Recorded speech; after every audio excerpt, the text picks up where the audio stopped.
Today's inspirational luncheon will feature Jesse Shipp, the father of the Santa Clara Youth Britain Shipp, who along with the Dixie Regional Medical Center physicians, who saved Britton's life. Then 16-year-old Britton, a sophomore at Snow Canyon High School, was injured after he was ejected in an ATV wreck last November. He and a passenger were driving in a side-by-side off-road vehicle at about 25 miles an hour when they hit a puddle on the dirt road. The vehicle hydroplaned and flipped.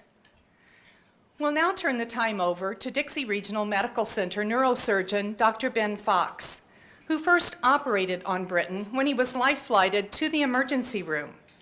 And then we're going to hear from the neurorehabilitation director, Dr. Rusty Moore, who has been in charge of Britton's recovery and rehabilitation. Dr. Fox, I saw you.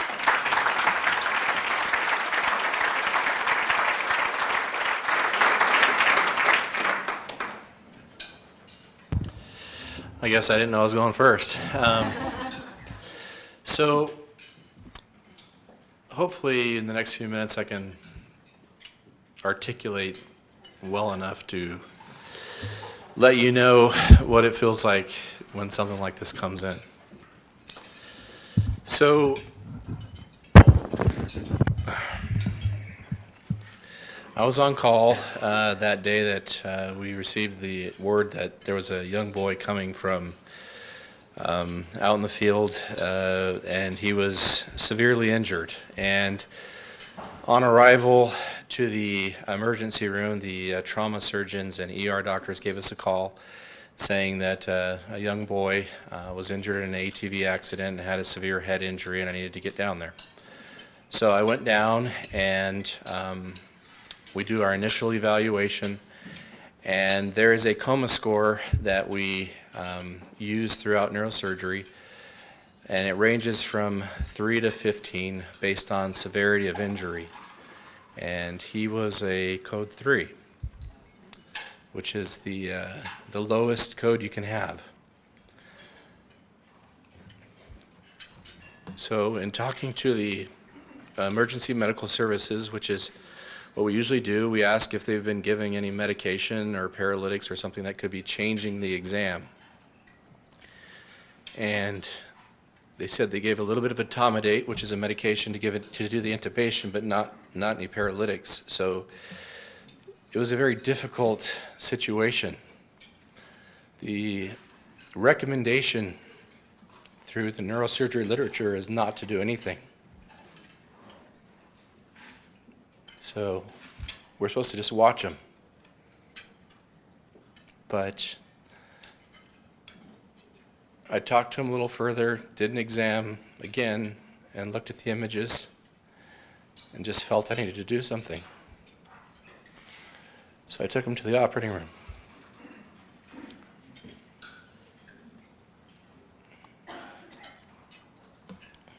Made an incision like this and removed the skull, and decompressed the brain, and took him back to the ICU.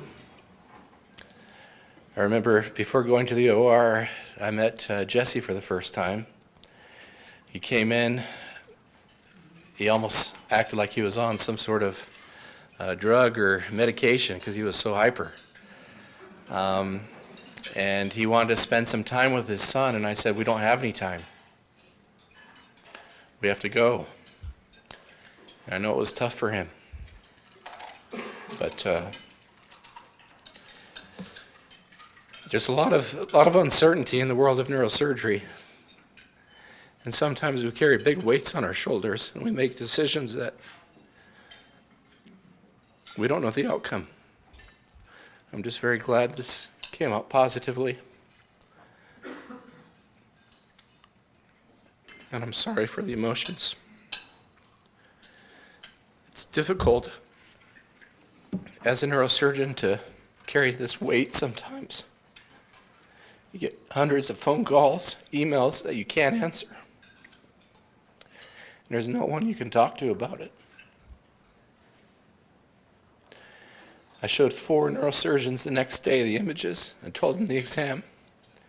And one said he might consider operating. All the others said he did the wrong thing. There's a guy that wrote a book on this, Malcolm Gladwell, about making instantaneous decisions and how those are made. I think there's probably a little inspiration as well in addition to that. And I don't know how to explain why I made that decision, but it's what I decided to do.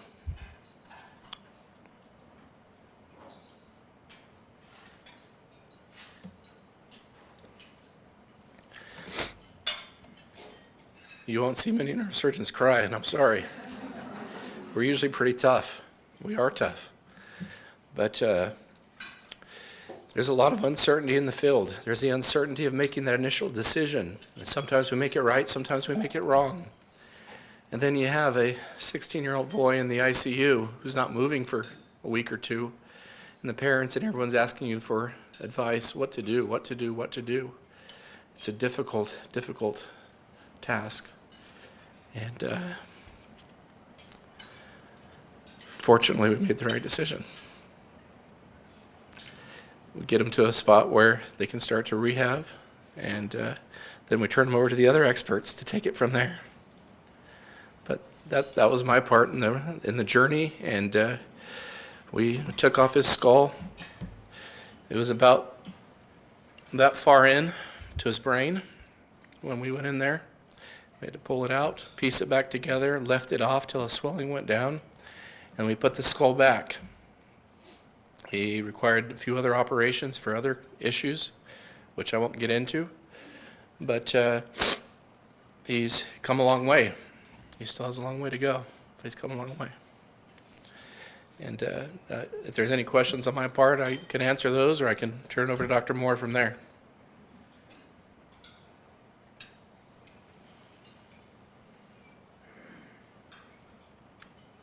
Okay.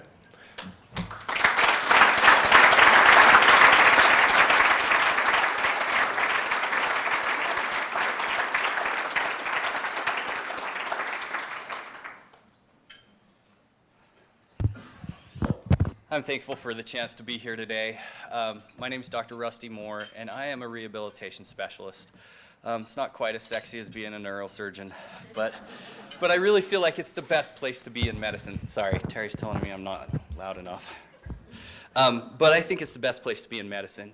My job is to try and help someone who's been through something devastating and their family figure out how do we get beyond this life-altering event and come out at the end with a plan, knowing that we're safe, knowing that we're making the right kind of improvements, that we're not having secondary complications. And I absolutely love being able to work with a fantastic group of people to do this.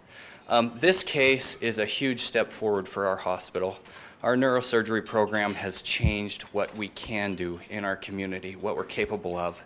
The types of patients who might not have survived had they had to go further away are now coming in, getting expert world-class care, keeping them alive and giving them the opportunity to then get back to some sort of meaningful life and relationships with their family, with their friends, with people around.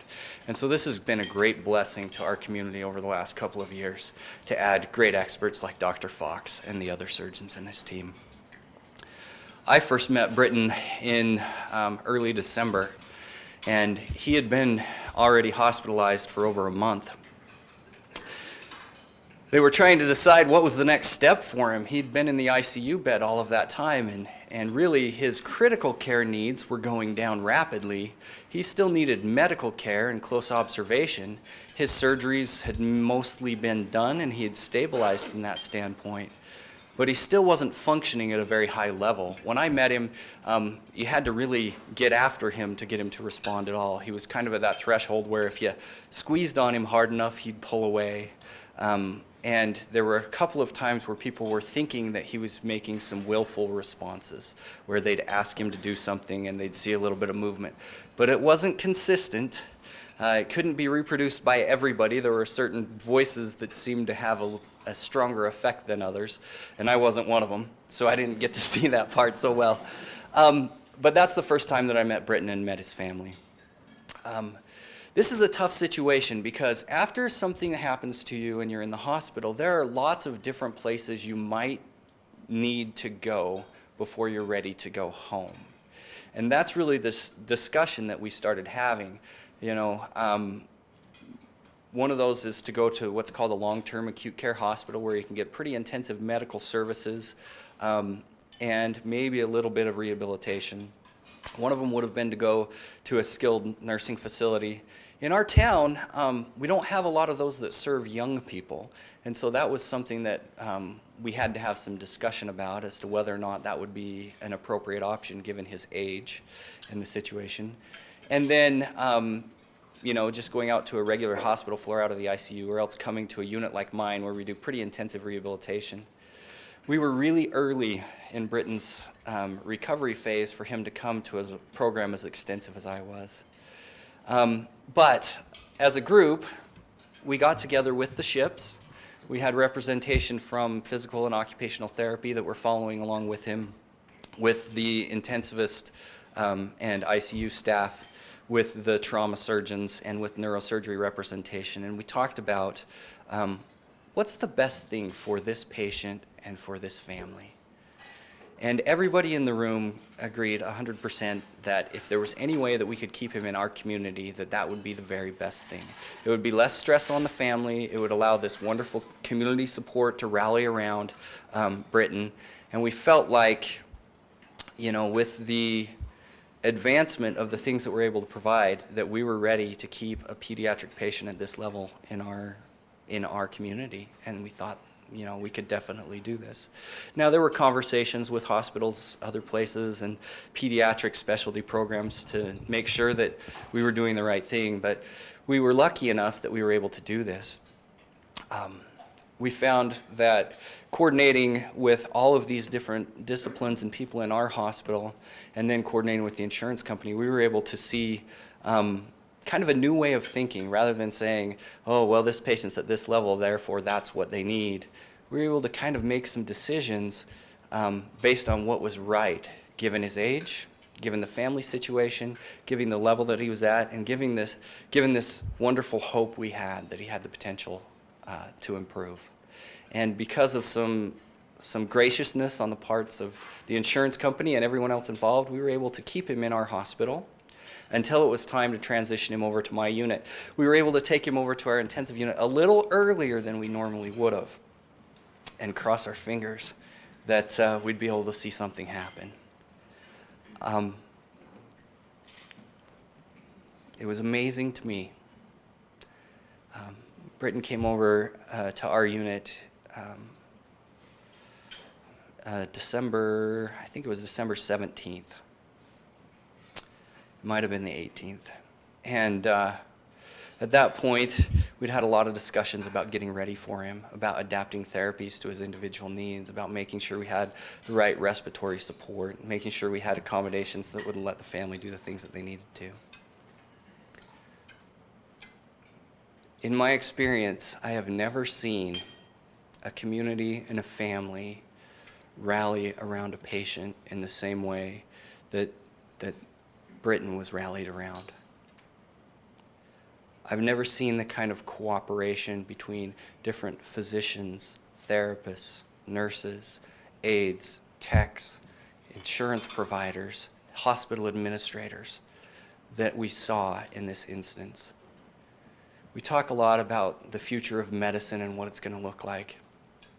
My hope is that this is the future of medicine, where we look at what a patient and a family need, and we find a way to get it to them. And I'm so grateful that I had the opportunity to spend literally months with the Ship family, watching Britton grow and learn and do. And it truly is nothing short of a miracle. With that, you're really here to hear Jesse speak, so I'm going to get out of here. But thank you very much for having me here, and thank you for trusting us with the opportunity to help your family.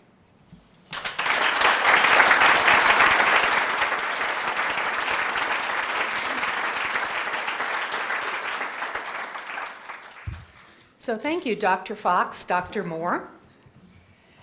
Having had to relearn all motor functions, Britton's perseverance and his attitude are reasons the St. George community rallied. We'll now hear from Britton's father, Jesse, who will speak about his son's incredible recovery and how the community has rallied around him. Jesse?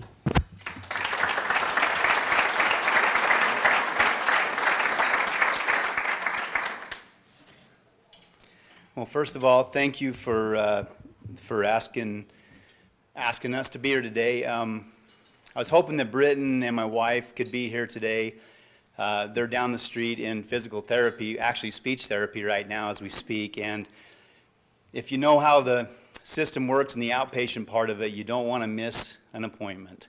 It's hard to get it back. And he's got physical therapy right after with some great people over there at the outpatient center. And but he did tell me this morning to tell everybody here, first and foremost, thank you.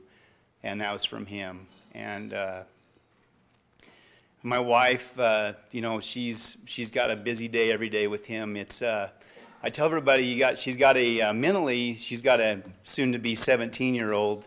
Physically, we've got a 3 to 4-year-old because of the the physical elements of it. And she does a great job. And it's a lot of work on her. And I'm so thankful that she's the strong individual that she is. During the day, I usually go into work about 10 o'clock and get home around 4:30, 5 o'clock, and her day's just been full. And I wouldn't say it's a burden for her, but it really is. It's burdensome, I think, because he's 150 pounds now, and she doesn't weigh that much, and it's hard for her to maneuver him around sometimes, and he's getting better. But anyway, that's where they're at today. My daughter, Autumn, as a lot of you know, Autumn, she's the one that came to us on the second day of this whole ordeal when we had literally 1,000 people in the foyers, downstairs, upstairs, hundreds, if not thousands of people, kids, people spending the night in the hospital, out on the floors. She came to us and said, "Dad, I'd like to, do a blog and to kind of take the pressure off of you and Mom, and just kind of,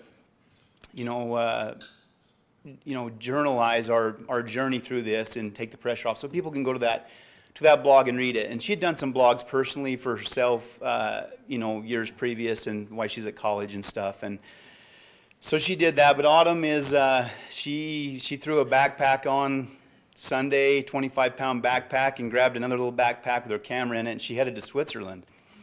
And I'm so proud of her for that. And if you know Autumn, I tell everybody she's just me with long hair.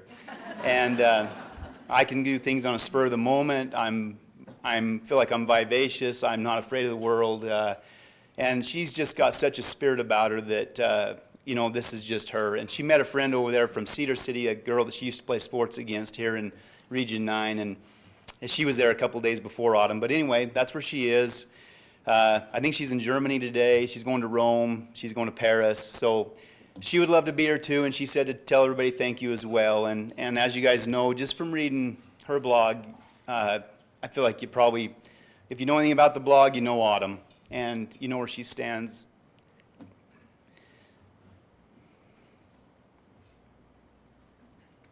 You know where she stands in this world.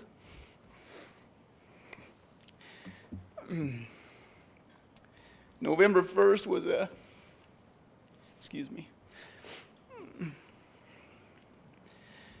November 1st, I was sitting on my butt at a baseball game coaching my little boy Ledger.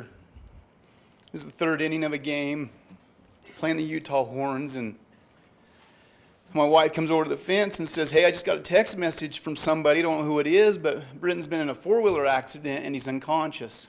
That's all it said. Britton's been in a four-wheeler accident and he's unconscious. And I says, "Wow." I says, we knew he was on his date. We sent him off that morning, and he's on a Sadie Hawkins date. And I says, "Well, what do we need to do?" And she's like, "I don't know." I says, "Okay, I'll gather my stuff up here. I'll come with you. We'll go to the hospital. We'll figure this out." She goes, No. Let me go to the Instacare. Let me go over to the emergency room. Let me figure this out. I'll text you." I says, okay, you sure? And she says, yeah. So she's gone for 30 minutes or 40 minutes or so, and I text her a couple times, says, hey, you heard anything? She goes, no, I'm heading to the emergency room now. She gets to the emergency room, gal at the front desk in the emergency room says, she goes up to the desk and she says, hey, I just need to know if my son Britton Ship is here, or is he on his way here? The gal says, well, we really can't tell you that. We know that a young man and a young girl have been in an accident, and they're being transported here, and that's all I can tell you. And she says, well, is he all right? And she says, well, I can't tell you that. I'm not sure. So she texts me and she says, well, they said they're transporting him here. Well, at the same time, she texts me, Cammie Seacrest, one of the moms of one of the boys I coached, comes over to the fence, and she says, Jesse, you need to go now. They're life flighting Britton. And my initial thought was, man, it's going to be expensive. I'm gonna knock this kid out when I see him. You know, if he's not already knocked out, and he knows better than mess around on four-wheelers. He's grown up on them. We hunt. We ride four-wheelers, razors. We do that. That's what we do in our family. We spend time doing that stuff, and we spend time doing it right. We wear our seatbelts in our razors, and we wear helmets, and I'm just thinking to myself, yeah, I'm mad kind of. But anyway, I get my stuff, and I walk over to my truck, not in a hurry or anything. I'm just thinking, you know, it's going to be expensive. You know, those helicopter rides aren't cheap. And as I was driving over to the hospital, I just drove normal. I was in my truck, I was just thinking, and I thought, maybe I'm overreacting here. You know, it's Sadie Hawkins' Day. What if she was driving? I can't be mad about this. You know, I hope they're okay. And I hope it's just a concussion like they were said. But, you know, initially when Cammie come up the fence and says, hey, they're life flighting. I mean, your first thought, life flights, it's life flight. You know, they generally don't do a life flight unless something's pretty serious. And as I was driving, I look up at Pine Valley up there, and I know they're over the top of Pine Valley, and they're up in Grass Valley, about 7 miles up off the Pine Valley Road. I knew that's where they were going their dates, and they were up there shooting guns, and they were throwing pumpkins in the air and shooting gourds and 22s and shotguns. And there was a group of 10, 5 couples, and they all had side by side razors, Arctic cats, rhinos, etc. Anyway, I seen the weather's bad up there, and I'm thinking, oh man, weather's bad. Maybe they just couldn't get an ambulance up there, or a Suburban or something up there to get him. And so I roll over here and I get down to the Maverick right here across from the hospital, and I look up in the air and I see the life flight helicopter. And my foot went from being light to being heavy. And I went through that intersection. I don't even know what color the light was. And I just had a feeling that he was on there, because that's what I'd been told. And I got over there and I hurried and parked right out front of the emergency, and I left my door open in my truck, and I jumped out and I ran over that thing. He was just circling, and he just set it down. And I ran over to there's two officers there, Washington County sheriffs were standing there by the gate, and I ran over there and I just started going through the gate, and they said, hey, what are you doing? I said, that's my boy on there. I got to get in there. And they said, you can't go in there. Who are you? And blah, blah, this and that. And they kind of calmed me down, and I said, that's my son there. They said, we don't know if that's the male or the female on there. I said, that's my boy on there. And they just said, well, we need to get your information. I started giving my information, and they opened the door on that helicopter as it set down. The blades didn't even stop there in such a hurry. It was, I don't know, 40 yards away, but I could see it was him. And I could see he was intubated. And they were bagging him, and I just sunk. And maybe that's where that adrenaline that Dr. Fox was talking about started to kind of come from. Because when you're a kid in peril like that, he wasn't just knocked out. And when I seen that tube down his throat, I knew it was more than that. And I seen how fast they were hurrying away from me to go the back way in the emergency room. And the sheriffs just said, hey, where's your wife? Do you have a wife? I said, yeah, she's inside, I think. And they said, you need to go in and be with her. So I went in and I found her, and she says, what's going on? I told her real quick, and she says, and she just froze. She didn't. I said, that's him on the helicopter. I said, he doesn't look good. His head's messed up. I could just see it was just, his hair wasn't beautiful, I mean, nice like it always is, you know. It was just a mess. Had a neck brace on, had the thing down his throat. You know, just there was an urgency to their gait, the Life Flight guys, that I knew it was not right. So they put us in a room and told us to wait there. The doctor would come see us, and a couple people did come see us, but it wasn't soon enough for me. So I kind of snuck down around the corner. Another Brett Christensen stopped me. He says, "Hey, you can't go down there." I turned around, acted like I was going back. He left, and I walked down there anyway. As I did, I turned the corner and I seen the trauma unit and the neuro teams, the trauma teams and the neuro teams working on Britton. And in my mind, and I think there was 15 people there. I don't know how many people were around him working on him, but they were tearing clothes off him, and he was a mess. And I ran into Dr. Fox. And I seen Dr. Fox there. Anyway, I went back, and I went around the corner, and there was my wife. My wife grabbed a hold of the back of my pocket, and she just followed me out there, and Dr. Fox came out, and I told him, I said, "I need to see my son," and he says, "You can't. We don't have any time." And I said, "I need to give him a blessing." He says, "There's no time for that. I need you to sign this paper." I says, "How bad is it?" He goes, "I need you to sign this paper. We have to hurry, Mr. Ship." And I just said to him again, "I need to give him a blessing." He says, "There's no time for that." And I said, "Well, can I tell him I love him?" And my wife's behind me, and she won't even look at him. And she won't look at Britton. And I signed the paper, and he let us go over, and it was maybe 20, 25, 30 seconds. We got to see him, and I grabbed his hand and told him how much I love him, and he didn't look like Britton.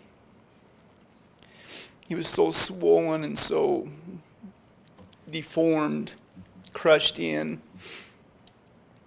And I just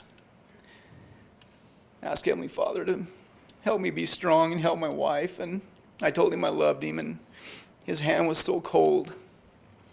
I thought he was dead. And when you look at the scale of the scope he was on, basically he was dead. And you know, they basically told us they got to go, and we just kind of talked to him as he was going, pushing him down the surgery. But Dr. Fox went in, and as he told, he went in and he made the right decision. And he said he doesn't know why he made that decision, but I do. I know why a lot of decisions were made in Britton's case. And it doesn't matter to me what religion you are sitting out here today. Doesn't matter what you believe. What I believe and what I've seen happen is decisions that are made because of faith. And prayers do work. And I've told people this numerous times. I had congregations of Baptist groups come and Episcopalians, Catholic groups come and pray with our family, and there was always a little bit taken that I said yes, that we'd allow them to come and pray with us, do a prayer blanket over, for Britton or this and that. And I explained to everybody that one thing I've learned through this thing, that faith is faith, praying is praying, and God is who He is, and if you believe in those things, a lot of good things will happen. And so Dr. Fox talks about he doesn't know, sometimes what decision to make, and he makes right decisions, and he feels like sometimes he makes wrong decisions, but there's no right and wrong decisions. He made the right decision in this situation because it was part of the plan. And the plan was for Britton to touch so many lives. And for Dr. Fox to make that initial decision to do that, it just makes me swell up inside and know that he didn't know Britton at the time, he didn't know our family, but our family doesn't know when to quit. and I don't know when to quit. I won't quit. And every single person that we've come in contact with from the time the first responders got there and the stories they tell us, every single person that's been involved with Britton's story has had that exact same gut feeling is, we're not going to quit on this one. We're not going to give up. He's laying there on a dirt cinder road, as his little date that was with him was 15 years old. How does a 15-year-old girl know to keep him on his side and clear his airway? How does she know that sitting there telling him how strong he is and how much she loves him, how much good that did for him? I mean, if you have a 15-year-old daughter or son, you think they'd know how to do that? Well, she didn't quit, she didn't give up, and she had help. And I feel like Heavenly Father's hand was in it from that very second that Artie Cap flipped over and hit him in the skull. And then she made her way to him, and then everything just fell in place. And everybody everybody that's been part of this, and I mean everybody, has had they're not going to give up attitude. And we're just so thankful for that as a family. We spent an incredible amount of time in the ICU. And the first night we were in the ICU was crazy because I was still on those same endorphins, and I was struggling with why this happened. I was struggling with, why Britton, why our family. Not that I wanted it to happen to somebody else, but as I seen one of the nurses, her name's Megan Mott, as I seen how hard she worked that first night to dial him in. So many tubes, so many drains, so many machines, so many sounds. And I watched how she was nonstop. They had 3 nurses working with him that night, and she just headed that up.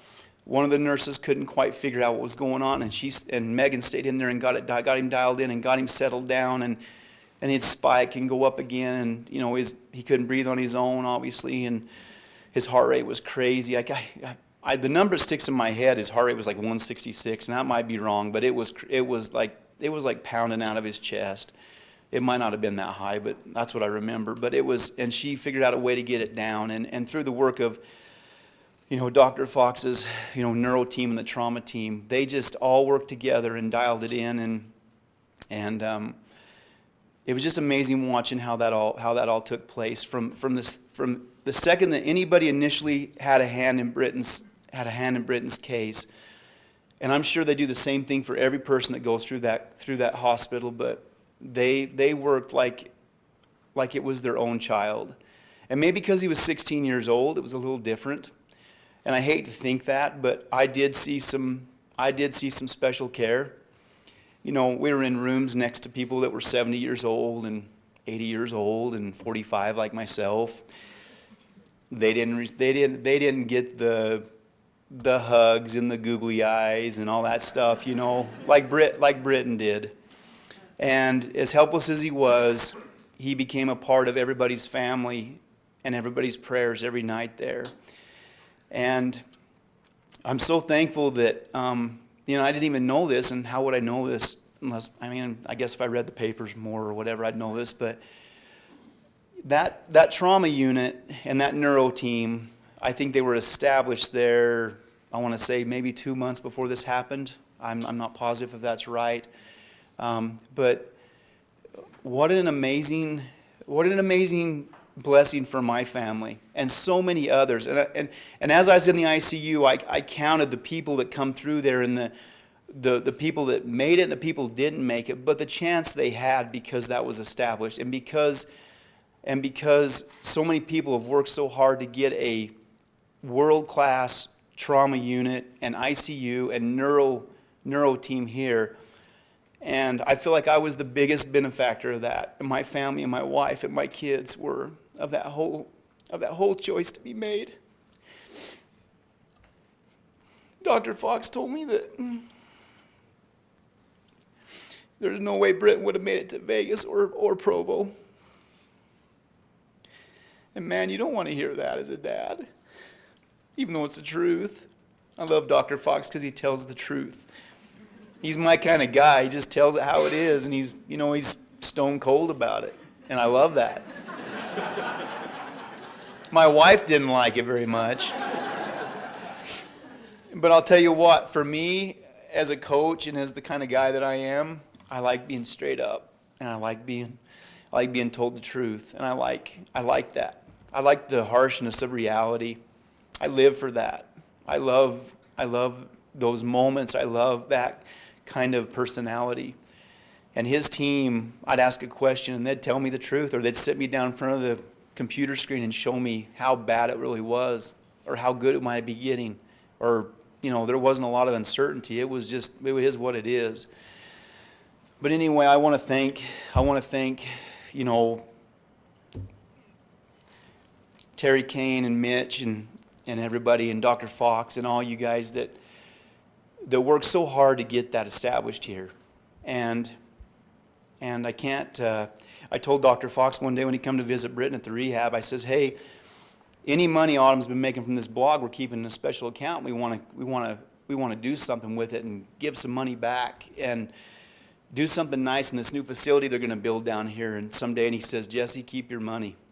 It's going to cost you a lot of money to take care of this boy for his whole life.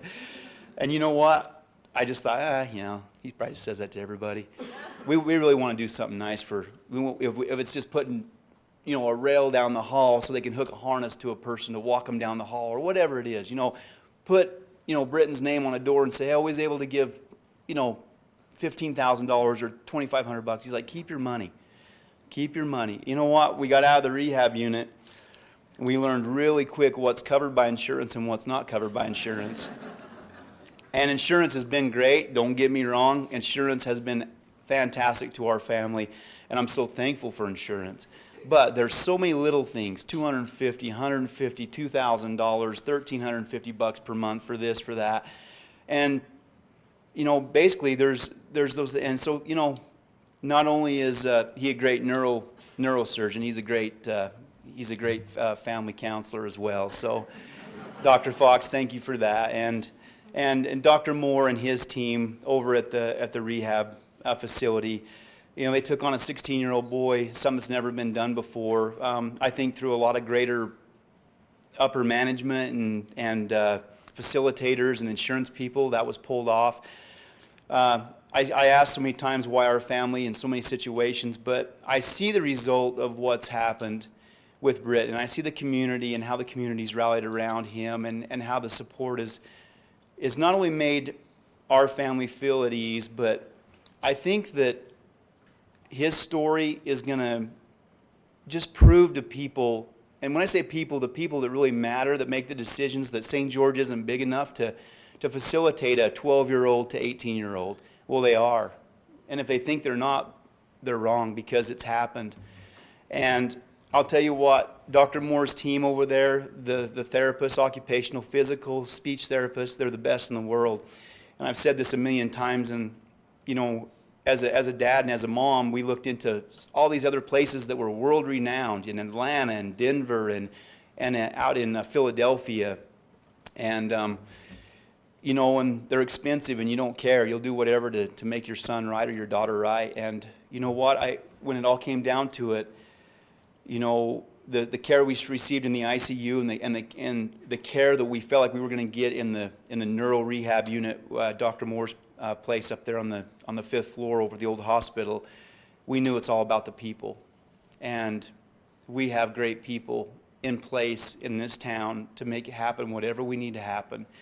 We just need a little bit better facilities, and I think that's coming down the road. But it's the people, and it starts at the top, and it's who they hire, and it's who they feel good about hiring, and they don't, I think that this place has a lot to offer for people to come here for a quality of life and weather and things that we do have. But I don't think that Terry Kane would hire people or allow people to be hired if she didn't feel like it was going to make this town a better place to live, top to bottom. And when I mean that, I mean to live.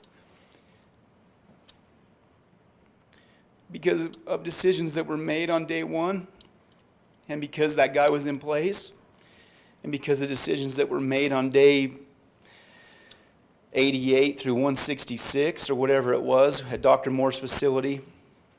I have a boy that's living. I have a boy that's vivacious. I have a boy that's in our home every day. And we have our son because of the choices that were made to help him make it and help him live. Brendan's the best kid in the world. I tell people that all the time. He hasn't lost his personality. He's a little more talkative now. But a lot of times with TBI and brain injuries, you'll get many cases where they kind of lose their filter. And they lose kind of a piece of themselves. And they lose memory. They have short-term memory loss. They have long-term memory loss. Well, I'll tell you again, it's amazing because Britton there's a couple things he just doesn't remember completely. And obviously doesn't remember like the day it happened in some of October before it happened. But he is as sharp as a tack. He knows his Spanish. I had him write a sentence the other day on Saturday. My wife went over, did some shopping, and I says, hey, take that piece of paper, let's write a sentence. Write whatever you want. He wrote, and his little brother's names are Grayson and Ledger. And he wrote, it took him about 10 minutes, but he wrote, Grayson is fat and ugly. And he told me to give it to Grayson when he got home. So he's still the big brother with all that brotherly love. And I'm so thankful for that. And I'm so thankful that I asked him the other day, it was about 2-3 weeks ago, I was sitting at the dinner table and I was kind of helping him eat, and he's doing great eating on his own stuff. And I says, Britton, have you ever said a swear word in your life? He looks at me and says, no, Dad, why would I? I thought, how cool is that? Why would you? I mean, why do we? Me personally. I get mad. I cuss sometimes, you know. I shouldn't. It's not a bad word, but I mean, it's enough cussing. But, you know, that's the perspective that he teaches me every day. He says, no, why would I? I says, not even when you're mad? He says, no. Why would you? And really, why would you? Even before this happened, the little things didn't bother him. Little things don't bother him now. He's awesome. He teaches me how to work so hard. He's taught me how to be a better dad. I thought I was the greatest dad in the world. I didn't think that, but I thought I had a pretty good plan going. I had a really good plan going. Love my kids, love coaching them, love being their dad, love my wife, love our experiences we have as a family together, love going and doing things, hunting, fishing, sports, you know, going to car shows, whatever my kids' interests are, we do. It's all about them. I tell my wife all the time that, you know, we might not be as good of friends as we were when we first were married and before we had kids. I tell her, I says, but when our kids are grown and gone, we can be best friends again, because we need to be our kids' best friends first and foremost. I'm so glad that I adhere to that. I'm so glad that I want to be a good example to them, and because they are a great example to me. And when something like this happens, that's all you have to fall back on. You sit and think about, oh man, what if I'd have done this different? What if I'd have done that different? I don't think that. I'm straightforward with my kids. Anything I've done, good or bad, they know about. And I tell them how it is. And I tell them from my past experiences what's good and what's bad. And I did a lot of talking to Britton when I led in the ICU room, because all he could do was listen. So he knows every single thing in the world about me. And I'm thankful for that. I mean, he kind of did before anyway, but it's a pretty neat experience. He's doing great. We get a chance. I get up every morning. I get to work with him. He wakes up at 5:15, which is, I call him the old farmer.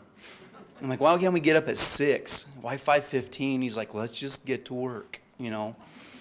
I'm like, all right. So we've got a little therapy pool we put in our backyard, and it's got these jets, and I got all these attachments for elastic bands, and I got all this cool stuff. And man, he works hard in there. And then we have a little weight room thing set up in in our third car garage now, and he works hard in there, and he gets his strength back. And he's doing side shuffles, and I'll bounce a basketball to him, and he catches it about 1 every 5 times. But It's better than the 0 out of 5 times it was 2 weeks ago. I mean, he's just doing great. And I love that, you know, when we go see Dr. Fox and, you know, when we go back to the rehab unit and visit these people, I love to see the smiles on their faces. And I love to see the optimism and the almost like, yeah, I helped with that.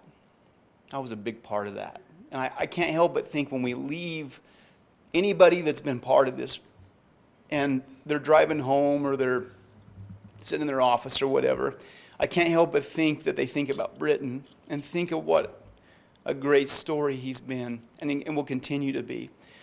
And I tell people all the time, in this fast food world we live in, I call it that. I think it's a fast food world. You know, if you're no different than me, you sit at a fast food drive-through window, if you sit there for a minute longer than you think you should, you're just like, oh, this is ridiculous, you know. You know, that's how our life is. You're driving down the road, somebody's in front of you that's driving 40 instead of 45, even though the speed limit's 35. You're just like, come on, let's go, you know. Well, in this fast food world we live in, Britton's taught me to appreciate the family dinner aspect of life. When life was slow enough to sit down and have a dinner every night with your family, or even just a Sunday, and that's what our family's back to now. And my life's still hectic, and I still am involved in everything. I still love, I coach my kids, and I have a great business, and we're super busy right now. We're thankful for that. But there's a lot of things that you need to just sit back and relax and enjoy the little things. Enjoy the family dinner aspect of life instead of the fast food part of this world. It's kind of a weird analogy, but I think you can probably get the gist of what I'm saying. And Britton has taught us that and taught me that as a man and as a father and, you know, as a husband, to just look at things in a different perspective. And if there's one thing anybody can take from today or take from Britton's experience is have faith in your faith. And don't just rely on it when you need it. Rely on it all the time for the good things and the bad things. It doesn't matter what faith you are or what you believe. I'm a great phone number to call if you ever think that prayer doesn't work. You can get my phone number, call my office, whatever, and I'll talk you right back into prayer does work, and I'll prove it to you. I've seen it work on command and on demand and being selfish. I've seen it work in my most humblest times in that ICU room. I've seen blessings happen that you can't imagine. And when I say you can't imagine, you can't imagine. I've seen that computer screen from a CT or an MRI scan show things that they shouldn't show. So if you ever get down and out and you're feeling like your prayers aren't answered or you're feeling like your faith is weak, just give me a call, because I'm more than willing to give myself for what I've been given and what my family's been shown and given. But anyway, I've rambled on long enough, and I've got a little video here, and some of you might have seen this. This is the kind of the culmination. It was day 166 when we got to go home. My daughter Autumn put it together. Myself and her, we put it together, and we felt like it kind of captured the whole essence of a culmination of so many hundreds of people, from lab techs, like Dr. Moore said, to rehabilitation, from neurosurgeons, from trauma team, to simple surgeries like the feeding tube or the trachs or whatever. Those things that just nobody really thinks about. But it's a culmination on day 166 and the day that we finally did get to go home. And it was a bittersweet day. It was probably one of the hardest days of my life, because I was leaving a family that I'd spent 166 nights with, every single night on a cot by my boy's bed. And I did in the ICU, and I did in the rehab unit. And you really get to know people when you live with them like that. And it was hard to leave, and it was hard to, but we knew we needed to graduate. Just like they told us at the ICU, you're graduating to the rehab unit now. And if that's the way you look at it, then it's a good thing, and you graduate on. And now that we're home, it would be hard to go back to the rehab unit. I mean, it really was. I got kind of a real quick funny story, but the Monday after we were released, I was at work. I left work, and I'm heading home, and the next thing I know, I'm coming right down the road right next to the temple. And I'm getting around looking at the parking lot there by the old hospital looking for a parking spot, thinking, where am I going to park tonight? And I just stopped right there at that stop sign right there by the temple and the old hospital, and I just started laughing hysterically out loud in my truck. And I'm like, I get to go home. I get to go home. And I was driving home. That's where my home was. I'd come home, I'd just leave work, and my wife would bring me clothes in the morning. Dr. Moore and those guys would let me shower there at the rehab unit, and I'd go home about once every 3 days. But, you know, that's pretty crazy when you're just on autopilot like that. But it's also such a great feeling to when I turned my truck and headed back and headed towards Santa Clara, and I knew I was going home. And I was going home for good. I wasn't going to stay the night there anymore. Not that I didn't want to, but I didn't want to. And again, I'm just thankful for the community and all the support, all the fundraising, all the the messages, the businesses that have supported our family. You know, just the simple text messages I get from so many people I see out here, so many friends, the hugs, all the people come up to me and say, man, I don't know how you do this. I couldn't have done it. No, you're wrong. If it was your kid and your son, you'd do the same thing as what we've done. You would. You find a way. You find a way to be a better person. You find a way to get your boy home or get your daughter home. So don't ever say you couldn't do it, because I probably said the same thing in situations like this. And, you know, I'm just thankful for everybody. And I'll go ahead and show that little video, but I appreciate everybody. Thanks. Hope I do this right.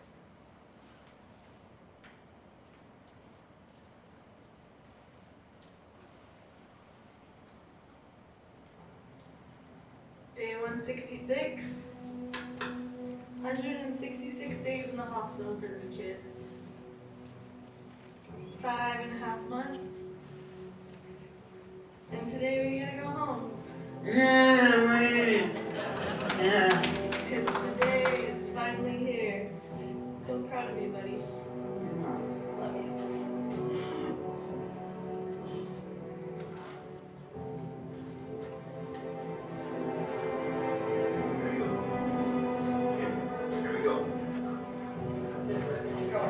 You got it.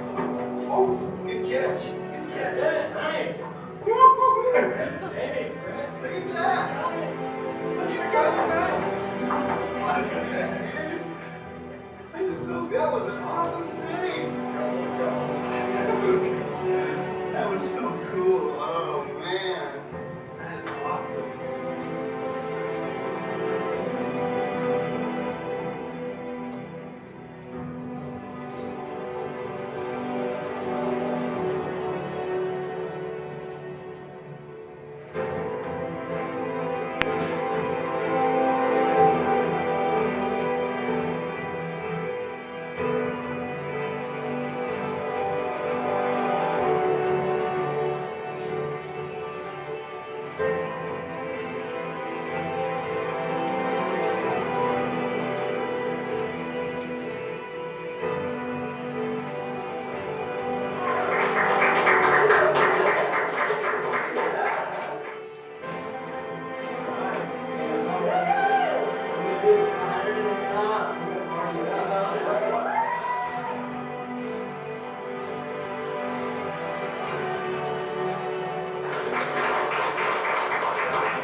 Be with your team, huh?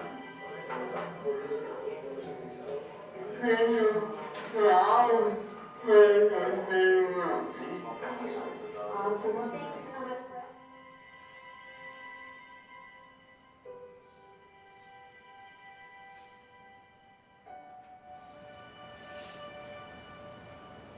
Hey! I'll see you later. See ya. Good luck to you. See you soon. Take care. I'll be by to see you. You done awesome.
Wow. Yo, people, yay! Look, what are you doing, Mom?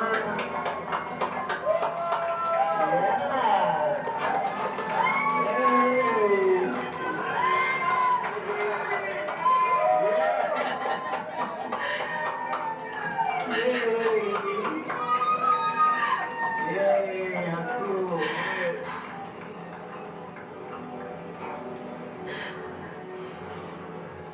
Yeah, right.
Thank you, Dr. Fox, Dr. Moore, and Jesse for the inspiration. So have you missed a chamber luncheon? Thanks to the Community Education Channel, you can catch any of our chamber luncheons on their website, southernutahlive.com. We'd like to see you next week, and again, thank you.